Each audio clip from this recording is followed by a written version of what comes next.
함께 한번 기도합시다. 사랑하는 하나님, 하나님께서 우리가 기도하는 그 시간에 우리의 삶의 아픔을 바라보아 주시고 우리의 삶을 은혜로 붙잡아 주셔서 하나님의 사랑으로 하나님 늘 채워주시는 역사를 경험하게 하여 주시니 감사합니다. 주님, 우리가 세상에 살아가는 모든 삶의 과정 속에 우리 하나님 앞에 기도로 나아가는 순간에 내 삶에 있는 어떠한 삶의 과정들도 주의 사랑으로 체험되고 주님의 사랑으로 덮어진다. 하나님, 이것이 우리의 삶이 될 수 있도록 주님께서 도우시고 함께 하여 주시기를 소망합니다.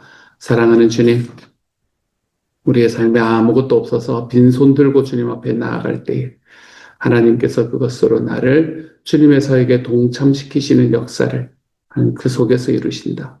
주님, 이것을 우리가 분명히 믿고 하나님께서 우리에게 주시는 그 기적과 같은 삶을 통해서 하나님, 우리 하나님 앞에 더욱더 우리의 마음이 한 걸음씩 더 다가갈 수 있는 하나님의 사람들 되게 하여 주옵소서.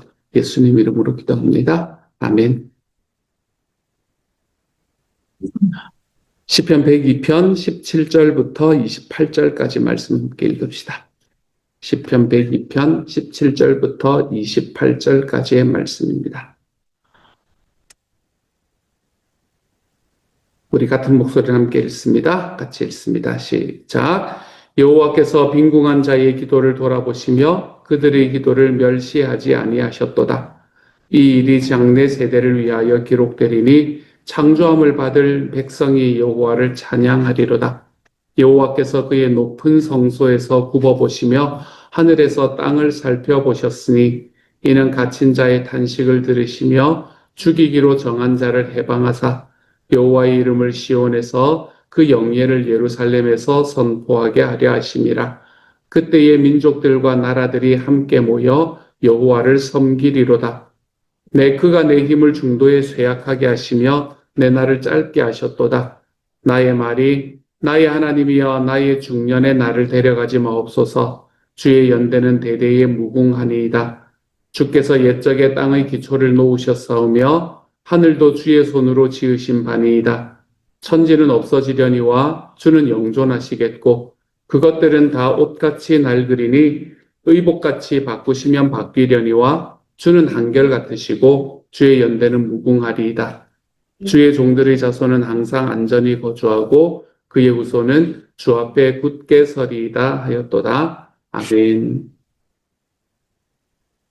시편 102편의 말씀은 고난받고 가난한 사람의 기도, 그 기도를 하나님께서 어떻게 들으시는가라는 것에 관한 이야기를 어제의 말씀부터 우리에게 해 주고 있습니다. 그 정확한 그 이유는 시편 102편의 표제가 아예 고난당한 자가 마음이 상하여 그의 근심을 여호와 앞에 토로하는 기도라고 되어 있는 이 제목으로부터 볼 때 우리는 이미 이 기도의 방향이 어떤 것인가라는 것을 알 수 있게 되는 거지요. 오늘의 말씀의 첫 시작도 아예 주님께서 빈궁한 자의 기도를 돌아보시며 그들의 기도를 멸시하지 아니하셨도다라고 이야기합니다. 주님께서 가난한 사람의 기도를 멸시하지 않는다. 이 이야기는 하나님은 가난한 사람의 기도는 멸시하지 않고 부자의 기도는 멸시하시느냐, 그런 걸 이야기하는 게 아닙니다. 당시에 살아가는 과정 속에서 당시에는 요즘보다 더더욱 세상에서 가난하고 지위가 낮고 약하고 한 사람들의 이야기를 들어주는 사람이 아무도 없던 때였거든요. 그러니까 이들의 이야기는 그냥 없는 것이었습니다. 사회 속에서는. 이들은 누구도 들어주지 않기 때문에 그들의 말은 있었겠지만 그것들을 듣는 사람이 없으므로 없었던, 말 자체가 없었던 그런 사람들이 되었는데 주님께서는 그들의 기도를 멸시하지 않는다. 그들의 이야기를 들어주신다라고 이야기를 하고 있는 거죠. 주님은 약한 자들, 그리고 가난한 자들, 그리고 물론 이 사회 속에서 부유한 사람들, 원래부터 들리고 있던 부유한 사람들, 하나님께서는 모든 이의 기도를 들으시는 분이시다라고 이야기를 하면서 오늘의 말씀이 시작됩니다. 그러면서 무엇이라 말씀하냐면 19절의 말씀부터 주님께서 그의 높은 성소에서 굽어보시며 하늘에서 땅을 살펴보셨는데 그 이유는 뭔가 하면 갇힌 자의 탄식을 들으시고 죽이기로 정한 자를 해방하시기 위해서다. 그래서 주님의 이름을 선포하게 하려 하십니다. 라고 이야기를 합니다. 하나님께서는 또 어떤 분이라 라고 이야기를 하나 하면 갇힌 자의 탄식을 들으시는 분이다. 또 죽이기로 정한 자를 해방하시는 분이다. 라고 이야기를 하네요. 그러고 보면 성경에서는 참 하나님께서 죽이기로 정한 자를 해방하시는 이야기들을 참으로 많이 봅니다. 대표적인 예가 물론 그 결과는 그렇게 썩 좋지만은 않았지만 소돔과 고모라 이야기가 가장 대표적인 예지요. 하나님께서 처음에 그 성을 멸망하시려고 계획을 하신 이후에 아브라함의 기도를 통해서 하나님께서는 그 성을 어떻게 하면 살릴 수 있을 것인가라는 것을 계속해서 이야기하시는 분으로 바뀌어 있는 것을 보게 됩니다. 이스라엘 백성들도 마찬가지지요. 이스라엘 백성들도 하나님께서 이스라엘 백성들이 광야에서 자꾸 딴짓하고 딴소리하고 그러니까 내가 안 되겠다. 내가 싹 다 없애고 모세 너의 후손으로 내가 다시 내 백성을 지어야 되겠다라고 이야기하는 그 이야기에 모세가 자기의 삶을 걸고 하나님 앞에 중보함으로 나아가지 않습니까? 그렇게 하나님 앞에 중보하고 나아감으로 인해서 죽어야 될 사람들이 다시 살아나는 죽이기로 정한 자를 해방하시는 일들. 우리는 성경을 통해서 이런 사람들을 참 많이 봅니다.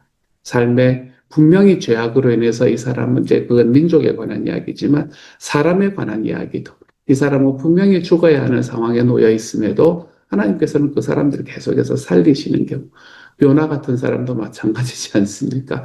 끝까지 도망가고 끝까지 잘못했는데도 하나님께서는 계속해서 그를 쫓아가시며 그를 살리시는 일을 보게 됩니다. 하나님이 어떤 분이신가라는 걸 너무나 잘 이야기하는 본문입니다. 오늘 앞부분의 본문을 보면 주님께서는 빈궁한 자의 기도를 돌아보시는 하나님, 그 기도를 멸시하지 아니하시는 하나님, 또 20절에서 갇힌 자의 탄식을 들으시는 하나님, 죽이기로 정한 자를 해방하시는 하나님.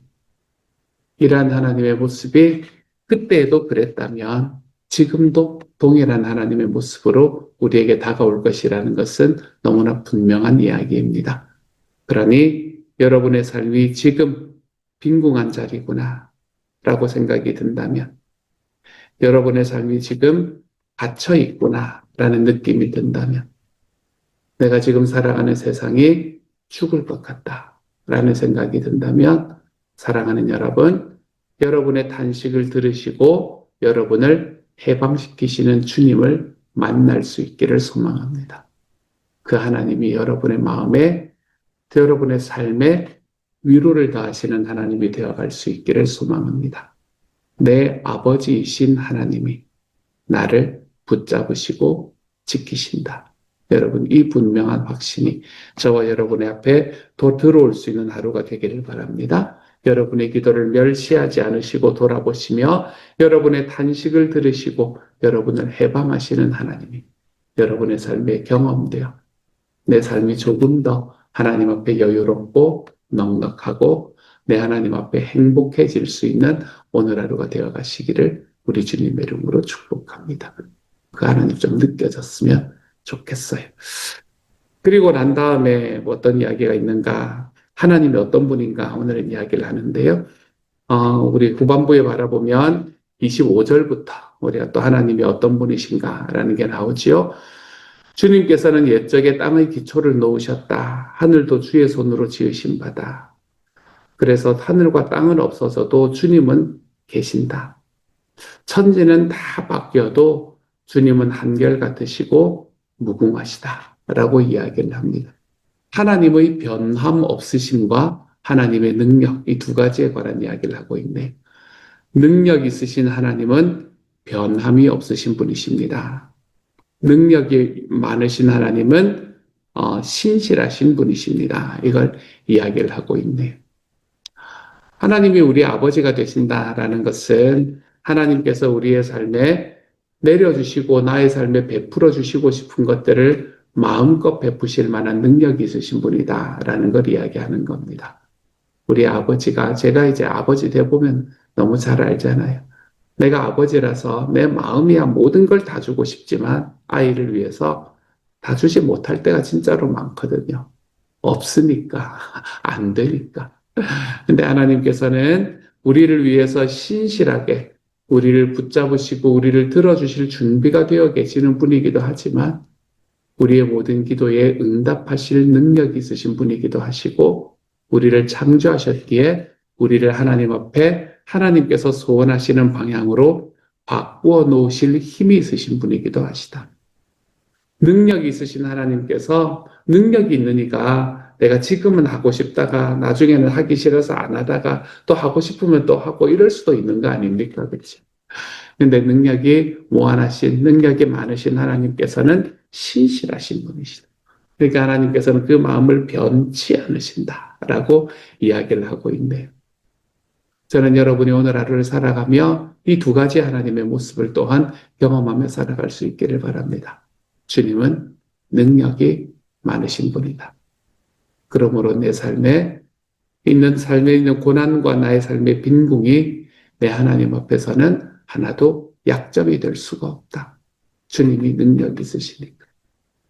또한 능력 있으신 하나님이 신실하시다. 이게 경험될 수 있기를 바랍니다. 내가 주님께 기도했더니 주님이 나의 기도를 지금도 들어주시더라. 이걸 경험하며 살아가는 하나님의 사람이 좀 되어 가십시오. 그래서 오늘의 말씀이 28절의 고백이 저와 여러분의 고백이 되는 하루가 되기를 바랍니다.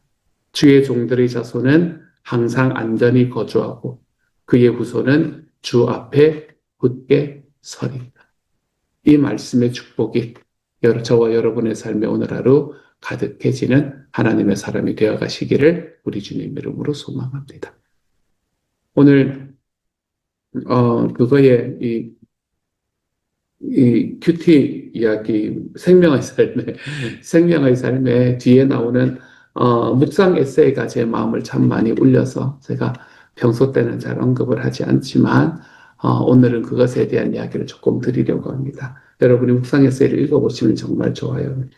묵상 에세이는 꽃밭으로 읽으시는 하나님이라는 제목으로 되어 있는데 이야기는 뭘 이야기하냐면 이런 이야기를 합니다. 우리가 기도를 하다 보면 정말 힘들고 어려운 중에 기도를 하다 보면 그 기도가 이루어지지 않는 것 같은 때를 경험하는 시간이 많다는 거예요. 근데 그것들이 이루어지지 않았는데 분명히 내가 기도했던 것이 이루어지지 않았는데 내 마음은 그것에 괜찮아지는 것을 경험을 하는 때가 있다는 겁니다. 처음에는 이 기도가 내가 정말 삶에 죽을 것 같은 그런 기도로 시작을 했는데 그것이 이루어지지는 않았는데 이상하게 내 마음은 괜찮은 것 같은 그런 때가 우리의 삶에 다가온다는 겁니다. 그걸 무엇이라고 표현을 하셨냐면 박영선 목사님은 뭐라고 표현을 하시냐면 우리가 그걸 이제 씨를 하던 땅에 뿌려가지고 그 땅에 꽃이 나면 우리는 그것을 꽃이 핀 땅이라고 이야기하지 않고 꽃밭이라고 이야기한다는 거예요. 꽃이 핀 땅이라고 이야기하는 게 아니라 꽃밭이라고 이야기한다는 겁니다. 다시 이야기해서 꽃이 그 땅의 이 아이덴티티를 변화시켜 버린다는 거죠. 하나님께서는 우리의 마음속에 하나님의 그 씨를 뿌리시고 하나님께서 뿌리신 그 씨는 우리 주님 앞에서 자라감으로 인해서 내 마음의 땅은 어쩌면 그대로 있을지 모르지만 그렇지만 그 안에 꽃이 자람으로 우리의 마음은 땅에서 꽃밭으로 바뀌는 일을 경험하게 될 것이다. 라고 이야기하는 것이 전체적인 이야기의 내용입니다. 저는 이야기를 바라보면서 제가 참 좋아하는 이야기가 생각이 났기 때문에 오늘의 묵상 에세이가 좋았던 것 같습니다. 저는 그 이야기를 참 좋아하거든요. 모든 꽃길은 비포장도로다 라는 이야기를 참 좋아하거든요. 예전에 어떤 드라마 작가가 썼던 이야기인데 난 제 인생에 참 생각해 볼 만하다라는 생각이 들었었습니다. 우리가 보면서 아름다운 꽃길들, 꽃이 아름답게 피어있는 꽃길들은 모두가 다 비포장도로입니다. 우리의 삶을 꽃길로 만들어간다. 우리의 삶을 꽃밭으로 만들어간다는 것은 굉장히 아름다운 일인 것처럼 보이지만 그 모든 것은 비포장도로입니다. 울퉁불퉁. 우리가 그곳에 포장이 되어서 깨끗하게 우리가 편안하게 갈 수 있는 길이 아니고 울퉁불퉁. 그 안에서 뭔가 계속해서 이렇게 돌이 채이고 또 이 높낮이가 있어가지고 다리가 아파지고 하는 그런 모든 과정들을 지나가야 우리는 그것이 꽃길이다라고 이야기를 한다는 것. 사랑하는 여러분, 하나님께서 우리에게 주시는 길도 마찬가지입니다. 여러분의 길이 꽃길이 되기를 바라십니까? 그러면 비포장도로를 지나가는 수고를 감당하시기를 바랍니다. 여러분의 삶이 꽃밭이 되기를 원하십니까? 그러면 그것도 역시 비포장이라는 것을 잊지 마시기를 바랍니다. 여러분의 삶이 꽃밭이 되고 꽃길이 되는 그 모든 과정들은 삶에 있는 고난과 빈궁과 아픔과 함께 찾아온다는 걸 기억하시기를 바랍니다. 그래서 그 안에서도 여전히 나를 붙잡으시고 그 안에서도 여전히 나를 도우시는 하나님을 내 삶의 주인으로 삼고 우리 하나님께서 주의 한결 같으시고 연대가 무궁하신 주님께서 주의 종들의 자손을 항상 안전히 거주하고 그의 후손을 주 앞에 굳게 서게 하시는 이 길을 비포장도로 안에서도 굳건히 걸어가 볼 수 있는 하나님의 사람이 되어서 우리가 어느 순간 우리 삶을 바라보며 하나님, 내 삶은 꽃밭이었습니다. 비포장이었지만 내 삶은 꽃길이었습니다. 하나님 앞에 고백하며 걸어가 볼 줄 아는 하나님의 사람들이 다 되어 가시기를 우리 주님의 이름으로 축복합니다. 같이 한번 기도하도록 하십시다.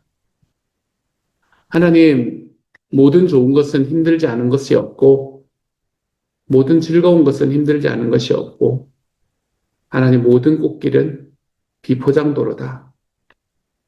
우리의 삶이 하나님 앞에 반짝반짝 빛나기 위해서는 고난이라는 연단이 반드시 필요하다.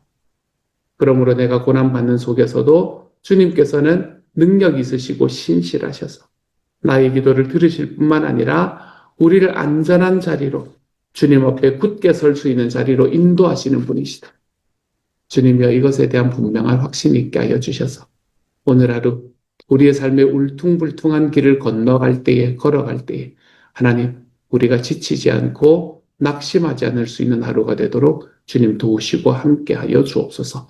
모든 말씀 우리 주님 예수님 이름으로 기도드립니다. 아멘.